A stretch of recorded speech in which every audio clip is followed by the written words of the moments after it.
embrace it, and then overcome it. I make this look good. Hollywood की फिल्मों ने पूरी दुनिया में तहलका मचा रखा है। कॉन्सेप्ट से लेकर स्क्रिप्ट तक, एक्शन से लेकर जबरदस्त सीन तक, फिक्शन से लेकर रियलिटी तक और प्रेजेंट से लेकर फ्यूचर तक हर तरह की फिल्में हॉलीवुड में बनती हैं और ताबड़तोड़ बिजनेस भी करती हैं। ऐसे में तमाम ऐसे एक्टर हैं जिन्होंने हॉलीवुड की फिल्मों से दर्शकों पर अपनी तगड़ी छाप छोड़ी है। उन्हीं सफल एक्टर्स में से एक एक्टर हैं will Smith. Men in Black। Will Smith का जन्म 25 सितंबर 1968 को फिलाडेल्फिया, पेंसिल्वेनिया में हुआ था। उनका पूरा नाम विलियम कैरल स्मिथ जूनियर है। स्मिथ को उनकी कुछ आदतों की वजह से दोस्त, परिवार और परिचित प्रिंस के नाम से बुलाते थे। उन्होंने 12 साल की उम्र से ही रैप करना शुरू कर दिया था। धीरे धीरे उनकी पढ़ाई में रुचि कम होती गई। आखिर में उन्होंने उच्च शिक्षा लेने के बारे में सोचना बंद कर दिया और रैप में ही अपना करियर बनाने का निर्णय लिया। उनकी मुलाकात जेफरी एलन टाउन से हुई और दोनों अच्छे दोस्त बन गए। दोनों ने साथ में म्यूजिक बनाना शुरू किया, जिसके लिए जेफरी ने अपना नाम डीजे जैजी जेफ और स्मिथ ने प्रिंस रख लिया। 1986 में आया गाना गर्ल्स एंड नथिंग इनका पहला हिट गाना साबित हुआ। 1987 में स्मिथ का debut album rock the house बड़ा हिट साबित हुआ। इस एल्बम में स्मिथ को 18 साल से भी कम उम्र में ही रातों रात करोड़पति बना दिया। डीजे जैजी जेफ और प्रिंस ने एक साथ कई हिट एल्बम और गाने बनाए।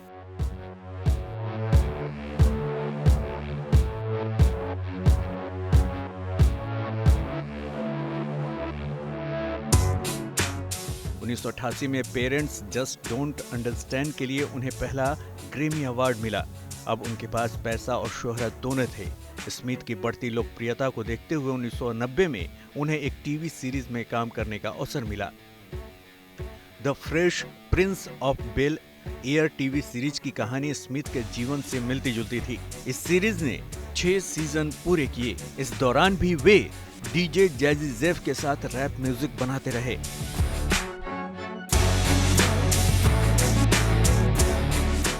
1992 में टीवी सीरीज में काम करने के दौरान उन्हें मेड इन अमेरिका जैसे फिल्मों में छोटे किरदार मिलने लगे। इस तरह उन्होंने बड़े पर्दे पर अपने फिल्मी करियर की शुरुआत की।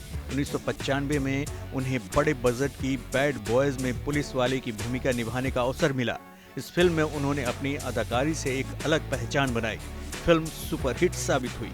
1996 में आई इंडिपेंडेंस डे, जिसमें उन्होंने एयरफोर्स पायलट का रोल निभाया और हॉलीवुड में एक सफल हीरो के रूप में स्थापित हो गए।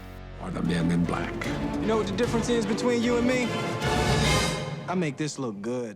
1997 में मेन इन ब्लैक और 1998 में एनिमी ऑफ द स्टेट ने बॉक्स ऑफिस पर धमाल मचा दिया। इस दौरान भी उन्होंने संगीत नहीं छोड़ा। 2001 में बॉक्सर मोहम्मद अली की बायोपिक अली के लिए उन्हें एकेडमिक अवार्ड में नामांकित किया गया। 2002 में मेन इन ब्लैक 2, 2003 में बैड बॉयज 2, 2004 में रोबोट और 2005 में हिच भी सफल रही। 2006 में द परसूट ऑफ हैप्पीनेस में उनके अभिनय के लिए उन्हें बेस्ट एक्टर एकेडमी अवार्ड में दोबारा नामांकित किया गया।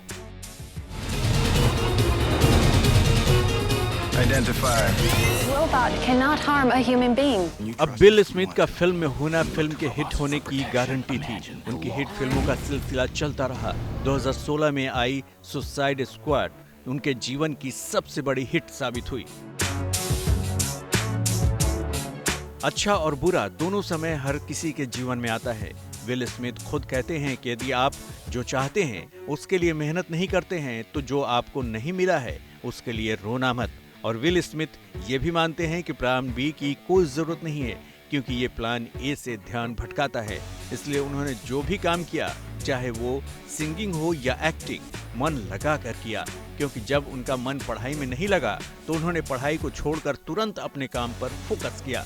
सफल होने के लिए आपका फोकस एक ही दिशा में रहना चाहिए और बिना किसी डिस्ट्रैक्शन के सिर्फ अपने गोल पर रहना चाहिए।